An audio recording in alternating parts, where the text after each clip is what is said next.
Why were the Philistines and the Israelites always at war? What is the difference between Israel and Palestine? Welcome back to our channel, where we explore fascinating topics from history, culture, and religion.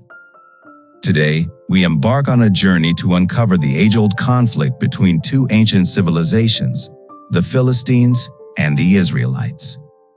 In this video, we'll delve into the question that has intrigued scholars and historians for centuries. Why were the Philistines and the Israelites always at war? It's no secret that the pages of the Old Testament are filled with accounts of battles and conflicts between Israel and the Philistines.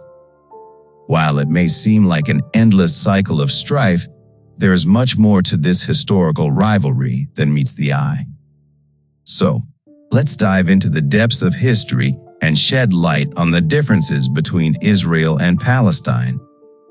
As we explore this topic, we'll discover that the animosity between these two peoples didn't emerge overnight. In fact, it dates back generations, woven into the fabric of their shared history. The roots of this conflict can be traced to the time of Noah's descendants, when the Philistines were among the ancient peoples mentioned in the records.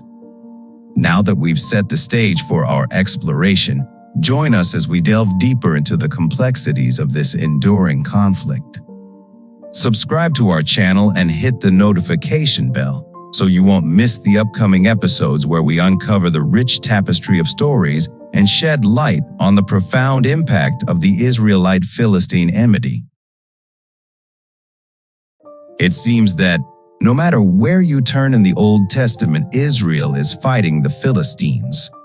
While that's a slight exaggeration, there were fights with other nations too. It is true that Israel and the Philistines had their share of run-ins.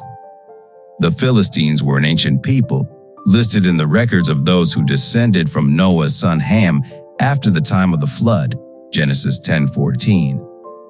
Abraham and Isaac interacted with the Philistines in Canaan, Genesis 21:33-34.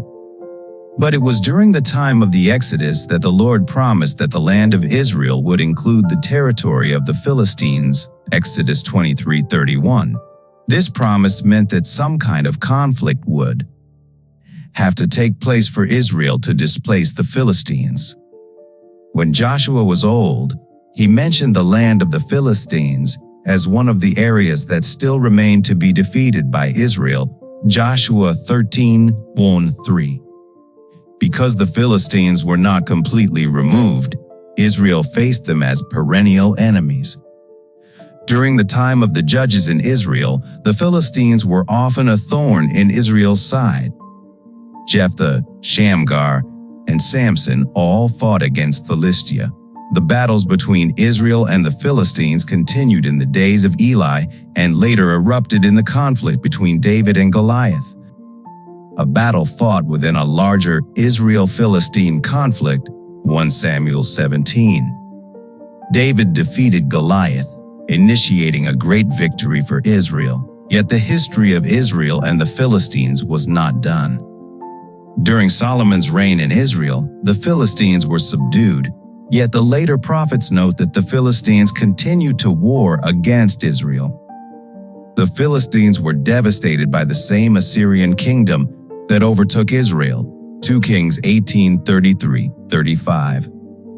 Philistia was not completely destroyed until the time of the Babylonian and Persian empires. From the first Hebrew Abraham until the deportation of Judah to Babylon, the Philistines were a constant enemy of Israel. The conflict was over more than land. It involved divergent worldviews. Unlike the Israelites, the Philistines served human-made deities and were known as a violent, warlike people. 7 major battles between Israel and the Philistines are recorded in the Old Testament. They include the Battle of Shephelah, 2 Chronicles 28, the Battle of Aphek, 1 Samuel 4, the Battle of Ebenezer, 1 Samuel 7:13-14, the battles at Michmash, 1 Samuel 14, the battle involving David and Goliath, 1 Samuel 17, the battle at Mount Gilboa, 1 Samuel 31, and Hezekiah's defeat of the Philistines, 2 Kings 18:5-8. The Philistines' eventual defeat was not due to Israel's strength or military prowess. As Psalm 44:3 says, "It was not by their sword that they won the land, nor did their arm bring them victory. It was your right hand, your arm, and the light of your face, for you loved them." What is the difference between Israel and Palestine? The region where Israel is currently located was referred to as Palestine at least as early as the 5th century before Christ. Writings from such men as Aristotle, Herodotus, and Plutarch all refer to the land in this area as Palestine. This term is believed to come from Masoretic Hebrew biblical texts. Some scholars think that the word Palestine means land of the Philistines. The region definitely included the place where the Philistines lived in Canaan, but there is no consensus on that meaning. The main difference between Israel and Palestine is that Israel is a nation, and Palestine is a geographical region. Palestine has not been, nor is it currently, a nation. The nation of Israel should be distinguished from the land region of Palestine. Before the Kingdom of Israel existed, the region was called Canaan. The region delineated as Canaan, or later, Palestine, is not necessarily the same as the boundaries for Israel described in the Bible. After the Exodus, God brought the descendants of Israel, Jacob, into the land he had promised to Abraham, Genesis 15:17-21, Joshua 1:9. Based upon the dimensions of the land found in the Abrahamic covenant, Israel's land promise remains yet to be fulfilled, even at the peak of the Davidic kingdom. The territory occupied by Israel did not match the promise. So we have good reason to think the land promise must be literally fulfilled in the future. The land that Abraham's descendants will one day occupy may rightly be called Israel because it is their rightful inheritance. The word Palestine only occurs one time in the Bible, and only in the King James Version, in Joel 3:4. Palestina is found in Isaiah 14:29 and 31 in the KJV.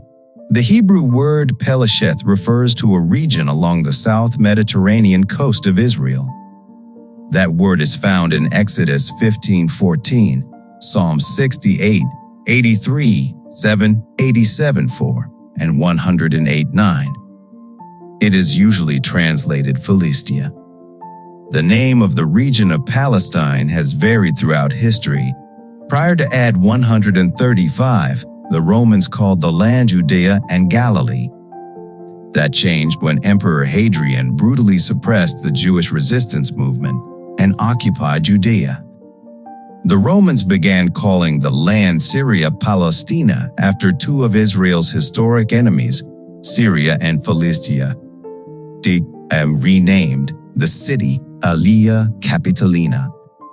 For centuries afterward, the land of Israel was called Palestine, following the lead of the Romans, and the term Palestine entered our lexicon. The name became so common that respected Bible commentators have used it. For example, McGee, Pentecost, Chafer, and Ryrie, and some Bible translations use the term. See the section heading for Joshua 11 in the NASB.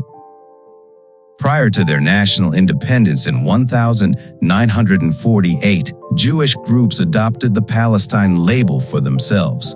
The Israel Philharmonic Orchestra was originally called the Palestine Symphony Orchestra, and the original name for the Jerusalem Post was the Palestine Post.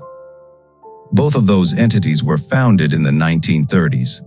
Today, the word Palestine is still used to designate a land region, but it has also taken on political connotations. Considering the context of the term is important, since Palestine is a label often used by propagandists who refuse to acknowledge Israel's right to exist. Maps published with the nation of Israel labeled as Palestine are blatant attacks on the legitimacy of Israel as a modern nation. Thank you for watching. We hope you have gained insights into the Bible through this discussion. Please consider subscribing and clicking on the notification icon for future updates. Stay tuned for more episodes where we delve into critical issues found in the Bible.